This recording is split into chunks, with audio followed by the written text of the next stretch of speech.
Hello everyone, welcome to PW Pharma. My name is Pankaj Dagar, your pharma mentor. NIPER JEE 2026 का exam होने वाला है 13 जून को। आज से ऑलमोस्ट 45 दिन बचे हैं आप लोगों के पास, बट बच्चों के दिमाग में सिर्फ एक क्वेश्चन घूम रहा है, सर पैटर्न चेंज हो चुका है। सर नॉन फार्मा का पोर्शन अब 80 क्वेश्चन में आएगा, फार्मा का पोर्शन 120 क्वेश्चन में आएगा। ठीक है, गलत नहीं है ये बात। अचानक से पैटर्न चेंज हुआ है, क्योस होना एकदम लाजमी है, लेकिन क्या हम इसको अब पकड़कर बैठे रहेंगे? नहीं। हमने इंडिया का टॉप फार्मा एग्जाम क्वालिफाई किया है, राइट। हमारा काम है चैलेंजेस को एक्सेप्ट करना और उसके बाद उसके लिए प्रिपेयर करना, ताकि जब टाइम आए तो उस एग्जाम को कॉन्कर कर सके हम लोग। इसीलिए हमको एस्पायरेंट्स बोला जाता है। हम अगर उसको पकड़कर बैठे रहेंगे तो कोई मतलब नहीं है, फिर आप वैसे भी क्वालिफाई नहीं होगे। बेटर है कि आप उसके लिए प्रिपेयर करो और प्रिपेयर कर कर चांसेस बनाओ कि हां मैं एक बेहतर रैंक लेकर आ सकूं। और इसके लिए आज मैं लेकर आया हूं नॉन फार्मा के कुछ इंपॉर्टेंट टॉपिक्स, ताकि आपकी कुछ हेल्प हो सके, ताकि उन टॉपिक्स को आप प्रिपेयर कर सको, ताकि उन टॉपिक्स के थ्रू आप कॉन्कर कर सको नाइपर जेई 2026 के एग्जाम को।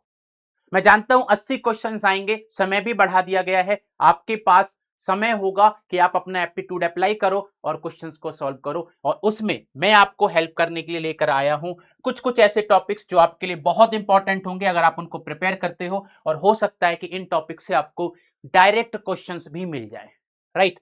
सबसे पहले हम बात करेंगे जनरल नॉलेज की। इसके अंदर अगर मैं बात करूं, करंट अफेयर्स यहां पर आता है। करंट अफेयर्स जैसे कि जो नेशनल इंटरनेशनल इवेंट्स हो रहे होते हैं, लास्ट 6 महीने में ज्यादा इंपॉर्टेंट होते हैं, लेकिन अगर आपके पास थोड़ा सा समय है तो आप 12 महीने तक चेक कर सकते हो जो भी नेशनल या इंटरनेशनल इवेंट्स हुए हैं, राइट। कोई भी गवर्नमेंट अपडेट है रिगार्डिंग साइंस न्यूज, जैसे कि अभी बजट अनाउंस हुआ था, उसके अंदर बहुत सारी चीजें अनाउंस हुई थी, उन चीजों को आप पढ़ सकते हो, उन चीजों के बारे में कि क्या होते हैं बायोसिमिलर्स, उससे रिलेटेड क्या क्या है, कौन कौन सी ऑर्गेनाइजेशन उनके अंदर इन्वॉल्व होंगी, वो सारी चीजें डेफिनेटली आपसे पूछी जा सकती हैं इस बार नाइपर के एग्जाम में in general knowledge, right. Basic general knowledge की बात करें तो static GK, important facts, books, authors, awards, Capitals, currencies, ये सारे क्वेश्चंस आपसे पूछे जा सकते हैं।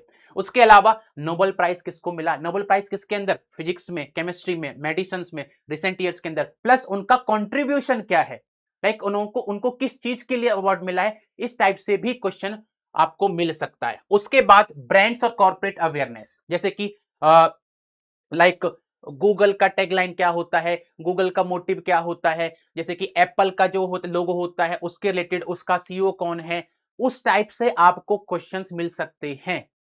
एलजी जो कंपनी है उसका टैगलाइन क्या होता है, राइट। अलग अलग कंपनीज जो है उनका टैगलाइन क्या होता है, तो इस टाइप से भी आपको क्वेश्चंस मिल सकते हैं। खासकर एफएमसीजी कंपनीज का आपको मिल सकता है। एफडीए अप्रूव्ड ड्रग्स, लाइक जो अभी रिसेंटली एफडीए अप्रूव्ड ड्रग्स होंगी उनके बारे में आपको इंफॉर्मेशन से रिलेटेड क्वेश्चन मिल सकता है। इंडियन कल्चर से रिलेटेड क्वेश्चन मिल सकता है, heritage, classical dances, festivals, art forms, important monuments, इनसे रिलेटेड भी आपको क्वेश्चन मिल सकता है इन जनरल नॉलेज, राइट। अभी रिसेंटली यहाँ पर युविका से रिलेटेड बहुत सारी न्यूज आई थी, राइट, वहां पे अप्रूवल मिला है, तो वो लाइक भूमि एटॉमिक बाबा जो हैं उनसे वहां से रिलेटेड जितने भी इंफॉर्मेशन हैं उसको कनेक्ट करके आप पढ़ सकते हो, या फिर इसरो के जितने भी इनिशिएटिव्स हैं रिसेंटली उनसे रिलेटेड आप चीजें पढ़ सकते हो, वो भी इंपॉर्टेंट है। नेशनल हेल्थ कैंपेन्स जो होते हैं, राइट, टीबी से रिलेटेड, एचआईवी से रिलेटेड, पुलिस रिलेटेड, कैंसर से रिलेटेड, अगर कोई रिसेंटली हुआ है तो उसके बारे में भी आपको जानकारी होनी चाहिए। देन इंपॉर्टेंट डेज जो होते हैं, वर्ल्ड डे होता है, वर्ल्ड एड्स डे कब है, वर्ल्ड कैंसर डे कब है, वो सारी इंफॉर्मेशन भी आपको पढ़नी है, राइट। नेशनल डेज भी आपको पढ़ने हैं, थीम्स, उनके सिग्निफिकेंस क्या है, वो सारी चीजें। प्रोडक्ट एंड देयर कंपनीज, जैसे कि क्वेश्चंस पूछे जा सकते हैं, ग्लूकोज किस कंपनी का है, इनो किस कंपनी का है, राइट, इस टाइप से आपसे क्वेश्चन पूछे जा सकते हैं, राइट, उनके मैन्युफैक्चरर्स क्या है। Important institutes and their locations, important institutes और देयर लोकेशन, जितने भी लैब्स हैं हमारे इंडिया में, राइट, उन लैब्स की लोकेशन क्या है, राइट, वो किस लाइक तरीके से काम करती हैं, उससे रिलेटेड इंफॉर्मेशन आपसे पूछे जा सकती है। Then fathers of important fields and revolutions, white revolution, green revolution, ये सारे रिवॉल्यूशन पर भी आपसे क्वेश्चन पूछा जा सकता है। फादर्स लाइक इसके फादर कौन है, उसके फादर कौन है, माइक्रोबायोलॉजी, फार्माकोलॉजी, इस टाइप से, मतलब ये तो मैंने आपको बता दिया थोड़ा सा फार्मा वाला पोर्शन का, बट आपसे पूछे भी जा सकते हैं उस टाइप के क्वेश्चंस भी, राइट। चलिए, तो ये हो गया हमारा जनरल नॉलेज का। तो ये सारी चीजें अगर आप चाहो तो एक हफ्ते के अंदर अपना निपटा सकते हो, सारी चीजें एक हफ्ते के अंदर निपटा सकते हो। प्लस इसको आप through out day by day का अपना टारगेट बना लो कि हाँ भाई, एक महीने के आसपास की न्यूज मैं इस दिन में पढ़ लूंगा, एक महीने के आसपास की न्यूज इस दिन में पढ़ लूंगा। एक समरी आपको पढ़नी है, ऐसा नहीं कि आपको सब कुछ रट लेना है, नहीं, कुछ इंपॉर्टेंट इवेंट्स जो हुए हैं उन इंपॉर्टेंट इवेंट्स को आपको आइसोलेट कर कर पढ़ लेना है, और थोड़ा सा लिख कर देख लीजिएगा ताकि आप लास्ट टाइम पर रिवीजन करके जा सको। आगे की अगर मैं बात करूं आपसे, रीजनिंग एबिलिटी की अगर मैं बात करूं, तो यहां से आपसे क्वेश्चन पूछे जाएंगे, वो होंगे अल्फाबेटिकल और मिसलेनियस सीरीज से। राइट, आपको कुछ सीरीज दे देंगे, उस सीरीज के अंदर कोई एक को मिस कर देंगे, राइट, तो उसको आपको आइडेंटिफाई करना है कि क्या आएगा। मैंने भी इस टाइप के क्वेश्चंस आपको कराए थे, तो वो क्वेश्चंस आपको जो है यहाँ पे आइडेंटिफाई करने हैं। Letter, number patterns, missing terms, odd one out, ये सारी चीजें। कोडिंग डिकोडिंग मोस्ट इंपॉर्टेंट है, ये मोस्ट इंपॉर्टेंट है, यहाँ से क्वेश्चन मैक्सिमम टाइम आता है। लेटर शिफ्टिंग हो गया, नंबर कोडिंग हो गया, पैटर्न बेस्ड कोडिंग हो गया, यहाँ से मैक्सिमम टाइम आपको क्वेश्चन मिलेगा ही मिलेगा। ब्लड रिलेशंस हो गए, राइट, डायरेक्शंस हो गई, सिलोजिज्म हो गए, जिसके अंदर वेन डायग्राम बहुत इंपॉर्टेंट है, ये वाला बहुत इंपॉर्टेंट है, वेन डायग्राम इंपॉर्टेंट है।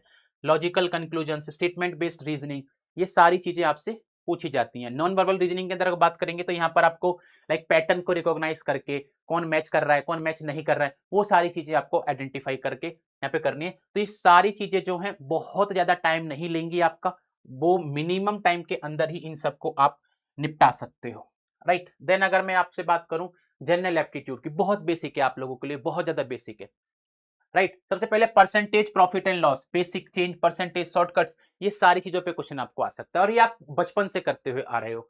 टाइम एंड वर्क पर क्वेश्चन आ सकता है, बहुत बेसिक है ये भी। उसके बाद problems on the train and age, अगर एक या दो बार आप प्रैक्टिस कर लोगे तो ये भी आप आराम से सॉल्व कर पाओगे, राइट। देन नंबर सीरीज, उसके बाद speed, time and distance, boat and stream, elementary statics, ठीक है, इसको काट दीजिएगा, ये एक्चुअली ट्रेन और एज यहाँ पे आता, राइट। चलिए, तो यहां पर ये सारी चीजें आप आराम से कर सकते हो, लाइक मीन, मीडियन, मोड। अगर आपने एक बार रिवीजन कर लिया इसका, तो भी आप मीन, मीडियन, मोड को वो कर पाओगे। बोट एंड स्ट्रीम के क्वेश्चंस जो होते हैं, एक दो बार आपने क्वेश्चंस प्रैक्टिस करे तो भी ये भी आप आराम से सॉल्व कर सकते हो। तो इतना ज्यादा घबराने की जरूरत नहीं है, बहुत बेसिक बेसिक से चीजें आपसे पूछी जाने वाली हैं। तो ऐसा मत सोचो कि हाय तौबा हो जाएगी, पता नहीं क्या क्वेश्चन में आ जाएगा, ऐसा कुछ नहीं है। आप जो फार्मा का पढ़ रहे हो वो पढ़ते रहो। आप डेली अगर 1 घंटा दोगे, 2 घंटा दोगे इन प्रॉब्लम्स को सॉल्व करने के लिए, आप इजीली टॉप 15 के अंदर आ सकते हो, इजीली इजीली आ सकते हो, राइट। चलिए, उसके बाद अगर मैं बात करूं जनरल इंग्लिश की, जनरल इंग्लिश की अगर हम बात करेंगे तो सिनोनिम, एंटोनिम्स बहुत इंपॉर्टेंट है, राइट। आपको कॉमन वोकेबलरी वर्ड्स को पढ़ना पड़ेगा, उनका मतलब आपको आना चाहिए ताकि आप आइडेंटिफाई करके टिक कर सको। ये कई बार क्या होता है कि कुछ वर्ड्स ऐसे आ जाते हैं जिनका लिटरली हमको मीनिंग नहीं पता होता, और मैक्सिमम टाइम किसी को नहीं पता होता, रेयरली किसी को पता होता, तो उसको ऐसा घबराने की जरूरत नहीं कि अरे ये क्वेश्चन तो मेरे से हुआ ही नहीं। कोई बात नहीं भाई, कोई बात नहीं, मैं आपको बताता हूँ 100 में से मैक्सिमम मार्क्स अब नाइपर में जो जाते हैं वो 80 से 85 तक जाते हैं, राइट। तो आप इतना मत घबराना कि नहीं मुझे पूरे के पूरे 200 के 200 क्वेश्चंस कर कर आने, एक दो क्वेश्चन सभी से छूटेगा, एक दो क्वेश्चन किसी का गलत भी होगा, तो इतना मत घबराना उस चीज को लेके, right. Choosing the inappropriate word, कोई अगर वहां पर लाइक दिया हुआ है कि कॉन्टेक्स्ट में, राइट, जैसे हंगरी एक वर्ड दिया हुआ है तो उससे रिलेटेड आपको 4 वर्ड दे दिए कि इनमें से कौन सा इससे मैच नहीं करेगा, तो वो आपको आइडेंटिफाई करना है, या फिर कोई सा मैच करने के लिए भी दे दिया जा सकता है। सेंटेंस का स्ट्रक्चर बनाना है, आपको पूरा सेंटेंस दे देंगे, एक वर्ड बीच में से मिसिंग होगा, इनमें से कौन सा 4 ऑप्शन में से यहाँ पर आएगा, उस तरीके से आपको दे दिया जाएगा। मिस स्पेल्ट और इनएप्रोप्रिएट वर्ड्स होते हैं, ये सेम ही चीज के लिए, ठीक है। मिस स्पेल्ट मतलब लाइक उसकी स्पेलिंग को टेढ़ा मेढ़ा करके रख देंगे और आपको बोलेंगे कि इसको आइडेंटिफाई करो कि सही वर्ड क्या है, क्लियर। उसके बाद रीअरेंजमेंट ऑफ सेंटेंसेस, सेंटेंसेस के अंदर भी वही होगा कि आपको एक सेंटेंस है यूनिफॉर्म सेंटेंस, उसको टेढ़ा मेढ़ा करके रख दिया है और आपको उसको यूनिफॉर्म वे में लेकर आना है, तो उस हिसाब से भी आपको क्वेश्चंस मिल सकते हैं। तो मुझे नहीं लगता है कि बहुत तूफानी चेंजेस आए हैं, ठीक है, आपके लिए अच्छा ही है कि आपको एक थोड़ा सा लाइक अपने एप्टीट्यूड में चेंज करने के लिए मिलेगा, आपको एक अलग से नॉलेज मिलेगी ताकि आप जब फ्यूचर में जॉब्स वगैरह के लिए जाओ तो आपको वहां पर हेल्प मिले इन क्वेश्चंस की वजह से। तो आप इजीली प्रिपेयर कर सकते हो, बशर्ते आप इस चीज को दिमाग से निकाल दो कि यार बहुत चेंज हो गया है, हमारे साथ ही क्यों होता है ऐसा, इतने सारे चेंजेस कब तक झेलते रहेंगे। कोई दिक्कत नहीं है, सृष्टि का नियम है, चेंज चेंज होता रहेगा। आपका काम है प्रिपरेशन करते रहना, इवॉल्व होते रहना। आपको अभी तक 40 क्वेश्चंस मिलते थे, अब आपको 80 क्वेश्चंस मिलेंगे। आपका काम बदलेगा नहीं, आपका काम प्रिपरेशन करने का ही है, तभी आप सिलेक्शन तक पहुंच पाओगे, उसके अलावा और कोई ऑप्शन नहीं है। राइट, हम आपकी हेल्प कर सकते हैं, आपको टॉपिक्स बता सकते हैं। ये टॉपिक्स हमने आपको बताए, ये इंपॉर्टेंट टॉपिक्स हैं। आप चाहो तो एक बार स्क्रीनशॉट लेकर भी रख सकते हो। मैं आप साइड में हो जाता हूं, मैं आपको दे देता हूं, ये स्क्रीनशॉट हो गया यहाँ पे। राइट, चलिए, बस आपको प्रिपेयर करते रहना है। जो आपने फार्मा का पोर्शन जीपेट के एग्जाम के लिए पढ़ा था उसको रिवाइज करते रहना है। That's it. एग्जाम बहुत इजी आएगा, आप इजीली कर पाओगे। बस अपने पे फेथ रखो, अपने पे बिलीव रखो। Thank you so much for joining, we will meet in some other video. Thank you everyone.